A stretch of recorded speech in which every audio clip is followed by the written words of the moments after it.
दोस्तों, welcome to study with Neelam. I hope आप सभी लोग बहुत अच्छे होंगे। आज का जो हमारा टॉपिक है डिस्कशन का वो है अब आधार कार्ड से जुड़ेगा आपका मतदान पहचान पत्र। जी हाँ, कल ही लोकसभा में ये बिल पारित हो गया है ध्वनि मत से कि जो हमारा वोटर आईडी कार्ड है वो अब जोड़ा जाएगा आधार कार्ड से। तो इस पे कई विपक्ष की तरफ से भी कई सवाल आ रहे हैं, तो हम विपक्ष के भी सवाल देखेंगे, विपक्ष के क्वेश्चन देखेंगे कि क्या क्या उनकी चिंताएं हैं और कहाँ वो ऑब्जेक्शन ले रहे हैं। हम पक्ष का भी देखेंगे और फिर हम देखेंगे सुप्रीम कोर्ट ने क्या निर्णय दिया था और एक्चुअल में ये कानून क्या है। चलिए तो शुरू करते हैं फटाफट। इलेक्शन लॉ संशोधन बिल 2021 लोकसभा से पारित। यहाँ आप न्यूज कटआउट देख रहे हैं, हिंदुस्तान न्यूज हब का है ये। Election reforms bill passed in Lok Sabha, voter ID will be linked with Aadhaar card. Okay, तो इस पर बहुत ज्यादा हंगामा भी हुआ। ये आप दूसरा कटआउट देख रहे हैं डेक्कन हेराल्ड का। Opposition gears up for fight electoral reforms bill in Rajya Sabha. Rajya Sabha में भी हंगामा हुआ। Electoral bill reforms bill that links Aadhaar to voter ID passed by Lok Sabha amendment. ठीक है, मतलब ध्वनि मत से इसे पारित कर दिया गया है लोकसभा से। वोटर आईडी को आधार कार्ड से जोड़ने के लिए सरकार जनप्रतिनिधि कानून 1950 और जनप्रतिनिधि कानून 1951 में जरूरी बदलाव करने जा रही है। 20 दिसंबर 2021 को केंद्रीय कानून मंत्री किरण रिजिजू ने लोकसभा में चुनाव कानून संशोधन विधेयक 2021 पेश किया। इस बिल का कांग्रेस सहित सभी विपक्षी दल विरोध कर रहे हैं।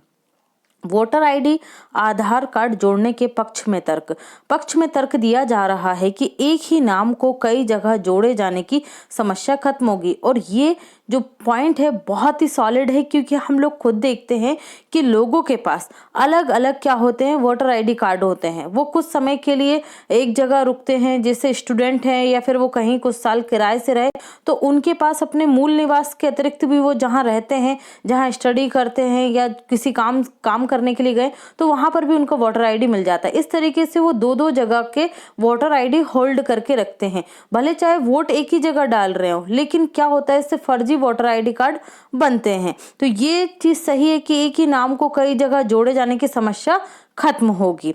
जब क्योंकि आधार आजकल हर जो सरकारी योजना है उसमें आपको मांगा जाता है, तो आधार से अगर आपका नाम पहले से जुड़ जाएगा वोटर आईडी से, तो फिर ये जो समस्या है एक ही नाम को कई अलग अलग जगह पे जोड़े जाने की, ये खत्म होगी। दूसरा तर्क है यहाँ पर, 2 डेटाबेस के साथ आने से ज्यादा वोटरों को मौका मिलेगा। देखिए, आधार कार्ड और वोटर आईडी, सरकार के पास भी ये एक बड़ा डेटाबेस हो जाएगा और सरकार खुद भी इनका अलग अलग मौकों पर ज्यादा से ज्यादा उपयोग कर पाएगी। इसका मतलब ये है कि किस क्षेत्र से किस इन व्यक्तियों को लाभ पहुंचाना है, तो उससे सरकार इन दोनों के माध्यम से कर पाएगी। जो फर्जी वोटर कार्ड बनते हैं, फर्जी वोटिंग डाली जाती है, उससे भी यहाँ छुटकारा मिलेगा। और सरकार के पास एक मजबूत डाटाबेस दोनों डाटा से कनेक्ट होकर ज्यादा बड़ा डाटाबेस बन जाएगा। प्रवासी मतदाताओं को कहीं से भी वोट डालने का अवसर प्राप्त होगा। जब आधार कार्ड और वोटर आईडी लिंक हो जाएंगे तो वो कहीं भी रहें वहां से वोट कर सकते हैं। तो ये भी क्या होगा, बहुत अच्छा रहेगा। अब देखते हैं कि भाई इसके विपक्ष में क्या बात कही जा रही है, क्यों ये जो लिंकिंग है आईडी, वोटर आईडी कार्ड और आधार कार्ड की जो लिंकिंग प्रोसेस है वो क्यों गलत है। तो देखिए, नकली और छेड़छाड़ वाले आधार कार्ड से धोखेबाजी की संभावना बढ़ जाएगी। ऑब्वियसली सही बात है, ऐसा नहीं है कि वोटर आईडी कार्ड ही फर्जी हैं, कई आधार कार्ड भी अब फर्जी बन रहे हैं। ओके, तो फर्जी आधार कार्ड बनाकर उसे वोटर आईडी से कनेक्ट किया जा सकता है। तो ये भी क्या हो रहा है, यहाँ पर विपक्ष के द्वारा ये मुद्दा उठाया जा रहा है, तो ये बिल्कुल सही है। दूसरा है, हैकिंग से मतदाताओं की निजी जानकारी भी लीक होने का खतरा बना रहेगा। जैसा कि आप जानते हैं, जो आधार कार्ड होता है उसमें हमारा बायोमेट्रिक डाटा होता है और सारी हमारे जो इन्फॉर्मेशन होती है, बेसिक इन्फॉर्मेशन, वो भी उसमें होती है। तो जब उसकी हैकिंग की जाएगी तो हमारा बायोमेट्रिक डिटेल भी क्या हो जाएगी, शेयर हो जाएगी, जिससे हमारे जो प्राइवेसी है उसका भी हनन होगा। वोटर आईडी आधार कार्ड डेटाबेस से प्रवासियों की टारगेट ट्रैकिंग की संभावना बनी रहेगी। क्या होता है, अभी सरकारों को नहीं पता, बीजेपी हो या कांग्रेस हो, कोई भी दल हो, राज्य सरकारों की अगर बात करें तो सत्ताधारी दल जो रहता है उसे सब पता चल जाएगा कि किस एरिया से कहां से कितनी ज्यादा वोटिंग हो रही है। जैसे अभी किसी को नहीं समझ आता कि अमेरिका से ज्यादा वोटिंग हो रही है या अफ्रीका के जो भारतीय प्रवासी वहां से हो रही है, लेकिन जब ये दोनों कनेक्ट हो जाएंगे तब इजीली ये चीज पता चल जाएगी। और फिर क्या होगा, उन्हीं देशों के या उन्हीं क्षेत्रों से आ रहे मतदाताओं को मैनिपुलेट करने की कोशिश ज्यादा से ज्यादा की जाएगी। ओके, तो ये थे विपक्ष के द्वारा रखे गए मुद्दे। निजता के अधिकार का उल्लंघन, तो देख लेते हैं कैसे हो रहा है। AIMAI पार्टी के नेता हैं कौन, ओवैसी। KS पुट्टुस्वामी मामले में सुप्रीम कोर्ट के फैसले का इन्होंने हवाला दिया है। ओवैसी साहब ने हवाला देते हुए इस बिल को निजता के मूल अधिकार का उल्लंघन करने वाला उन्होंने बताया है। उन्होंने कहा कि पुट्टुस्वामी मामले में निजता की परिभाषा दी गई है, यह बिल उसका उल्लंघन करता है। यह भी आशंका जताई जा रही है कि वोटर ID को आधार कार्ड से जोड़ने से सरकार स्वतंत्र और निष्पक्ष चुनाव के लिए जरूरी गुप्त मतदान प्रक्रिया में छेड़छाड़ कर सकेगी, क्योंकि भारतीय संविधान में मतदान किस प्रकार का होगा, गुप्त होगा। ओके, तो ये जब आधार कार्ड से डिटेल दोनों शेयर हो जाएंगी तो ये प्रणाली जो रहेगी कुछ हद तक प्रभावित होगी। जहां गुप्त मतदान की जो प्रक्रिया हमारे संविधान में अपनाई गई थी वो थोड़ी बहुत तो डैमेज होगी। दरअसल सितंबर 2018 में पूर्व जस्टिस KS पुट्टुस्वामी, ये कर्नाटक के हैं, पूर्व जस्टिस रह चुके हैं, की याचिका पर कोर्ट ने सुनवाई के बाद सुप्रीम कोर्ट ने आधार नंबर की अनिवार्यता और इससे जुड़े निजता के उल्लंघन पर अहम फैसला सुनाया। 5 जजों वाली संवैधानिक बेंच ने बहुमत से कहा था कि आधार नंबर संवैधानिक रूप से वैध है और सरकारी योजनाओं में उसका इस्तेमाल किया जा सकता है, लेकिन उस फैसले में इसका जिक्र कहीं नहीं है कि वोटर ID कार्ड को भी आधार कार्ड से जोड़ा जा सकता है, क्योंकि तब सरकार की तरफ से कोर्ट को नहीं बताया गया था कि भविष्य में उसकी योजना वोटर लिस्ट से भी आधार जोड़ने की है। सरकार ने क्या बताया था, सरकार ने बोला था जो हमारी जरूरी योजनाएं हैं उन्हें हम जोड़ना चाहते हैं आधार कार्ड से। ठीक है, जैसे आपका मोबाइल से आधार कार्ड, मोबाइल नंबर और आधार कार्ड को लिंक कर दिया गया, आपका बैंक और आधार कार्ड को लिंक कर दिया गया, पैन कार्ड और आधार को लिंक कर दिया गया। तो कुछ 20+ ऐसी स्कीम्स है जहां आधार को लिंक किया जा सकता है, सभी में ये लागू नहीं होती। इस फैसले से 1 साल पहले 24 अगस्त 2017 को जस्टिस पुट्टुस्वामी की याचिका पर ही सुप्रीम कोर्ट ने एक और ऐतिहासिक फैसला ये भी सुनाया था कि राइट टू प्राइवेसी यानी निजता का अधिकार एक मौलिक अधिकार है। याद रखिएगा, आर्टिकल 21 के तहत रखा गया है राइट टू प्राइवेसी को, यानी उस फैसले के बाद अब लोगों की मर्जी के बगैर उनकी निजी जानकारी सार्वजनिक नहीं की जा सकती। सुप्रीम कोर्ट की 9 जजों की संविधान पीठ ने सर्वसम्मति से फैसला देते हुए कहा था कि निजता का अधिकार मौलिक अधिकार है और ये संविधान के आर्टिकल 21 के तहत आता है। ओके, आधार देख लेते हैं ये कब आया। वर्ष 2009 में आधार कार्ड के लिए UIADI unique identification authority of India का गठन किया गया था। इसकी अध्यक्षता नंदन नीलकर्णी ने की थी। इसके बाद महाराष्ट्र में यह पायलट प्रोजेक्ट के तौर पर जारी किया गया था।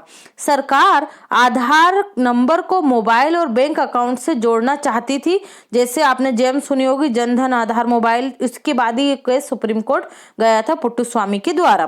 कर्नाटक के जज KS पुट्टुस्वामी, इन्होंने पब्लिक इंटरेस्ट लिटिगेशन PIL कहा जाता है या हिंदी में कहेंगे जनहित याचिका दायर करके सुप्रीम कोर्ट में यह कहा कि आधार कार्ड सरकार द्वारा जो बनाया जा रहा है, अगर उसकी इंफॉर्मेशन को, हर चीज को अनिवार्य रूप से आधार के साथ लिंक कर दिया जाएगा, ऐसी स्थिति में किसी भी व्यक्ति की निजता का उल्लंघन होगा। क्योंकि देखिए, सरकार ने बोला आपका जो मोबाइल नंबर है वो अनिवार्य रूप से क्या होना चाहिए, आधार से लिंक होना चाहिए। ओके, अब आपको बिना आधार कार्ड के मोबाइल की सिम भी नहीं मिलती है। बैंक है आपका तो वो भी आधार से लिंक होना चाहिए। अब आप नया अकाउंट खुलवाएंगे तो वो भी आधार के बिना नहीं खुलता है। तो सुप्रीम कोर्ट ने बोला कि कुछ योजनाओं तक तो आधार से लिंकिंग ठीक है, लेकिन हर जगह उसे अनिवार्य करना ये गलत होगा। ओके, तो हर जगह लिंकिंग नहीं की जा सकती आधार कार्ड से। सुप्रीम कोर्ट ने इस जनहित याचिका के संदर्भ में 2018 में आधार के साथ लिंक की अनिवार्यता समाप्त कर दी। सुप्रीम कोर्ट ने इस जनहित याचिका के संदर्भ में 2018 में आधार के साथ लिंक की अनिवार्यता समाप्त कर दी है। अब हर योजना, हर जो चीज है उसको आधार के साथ लिंक करना की जो अनिवार्यता थी सरकार की तरफ से, उसको खत्म कर दिया गया है। इस निर्णय के बाद सरकार ने अनिवार्यता की कंडीशन हटा ली है। सरकार ने इलेक्शन लॉ संशोधन विधेयक 2021 में भी यह बात कही है कि वोटर आईडी कार्ड से आधार कार्ड को जोड़ना स्वैच्छिक होगा। इसमें भी आप ध्यान रखिएगा, ये आपकी इच्छा पर छोड़ा गया है, अनिवार्य नहीं है, क्योंकि सरकार जानती थी अगर सरकार अनिवार्य करती है तो ये कानून फिर उठकर कहां चला जाएगा, सुप्रीम कोर्ट के पास। और आर्टिकल 13 के तहत सुप्रीम कोर्ट वापस से इस कानून का जुडिशियल रिव्यू करती, इस विधेयक को ना ले, इसलिए इसे क्या रखा गया। और इस कानून को क्या करती सुप्रीम कोर्ट, निरस्त कर देती अगर यहां अनिवार्य शब्द जुड़ा होता। तो सरकार ने पहले से ही इसके साथ ये कंडीशन रखी है क्या, कि ये स्वैच्छिक होगा, कि जिसको अपना आधार कार्ड से वोटर आईडी कार्ड को जोड़ना है वो जुड़वा सकता है, लिंक करना है करवा सकता है, अदरवाइज नहीं करवा सकता है। ओके, तो मैंने बता दिया किसने पेश किया, ये कानून मंत्री किरण रिजिजू के द्वारा इसे प्रस्तुत किया गया था। लोकसभा द्वारा इलेक्शन लॉ 2021 ध्वनि मत से पारित कर दिया गया है। यह दिन मुख्य रूप से वोटर आईडी को आधार कार्ड से जोड़ने के लिए, ये बिल होगा भैया ना, गड़बड़ हो जाती है। यह जनप्रतिनिधि अधिनियम 1950 की धारा 23 में संशोधन है। मोस्ट इंपॉर्टेंट पॉइंट यही है, आपसे पूछा जा सकता है एग्जाम में कि हाल ही में जनप्रतिनिधि अधिनियम 1950 की किस धारा में संशोधन किया गया, जिसके तहत आधार और वोटर आईडी कार्ड को जोड़ा जाएगा। तो धारा 23 में संशोधन करता है। यह एक देश एक चुनाव एक वोटर लिस्ट को ध्यान में रखकर लाया गया है। गौरतलब है कि अभी तक राज्य निर्वाचन आयोग अपनी अलग मतदाता सूची जारी करता था। यह संशोधन सभी मतदाताओं को कहीं भी मतदान करने में सक्षम बनाता है। जनप्रतिनिधि अधिनियम 1950, यह अधिनियम लोकसभा एवं राज्यों के विधानमंडलों में सीटों के आवंटन का प्रावधान करता है। याद रखिएगा, इसमें पंचायती राज और नगर निगम नहीं आते हैं। ओके, इस अधिनियम की धारा 14 निर्वाचन से संबंधित विभिन्न अवधारणाओं को स्पष्ट करती है। इसमें परिसीमन एवं मतदाता सूची निर्माण की बात भी कही गई है। ओके फ्रेंड्स, तो ये था हमारा पूरा टॉपिक पे डिस्कशन। आई होप आपको चीजें अब क्लियर हो गई होंगी। Thanks for watching and take care.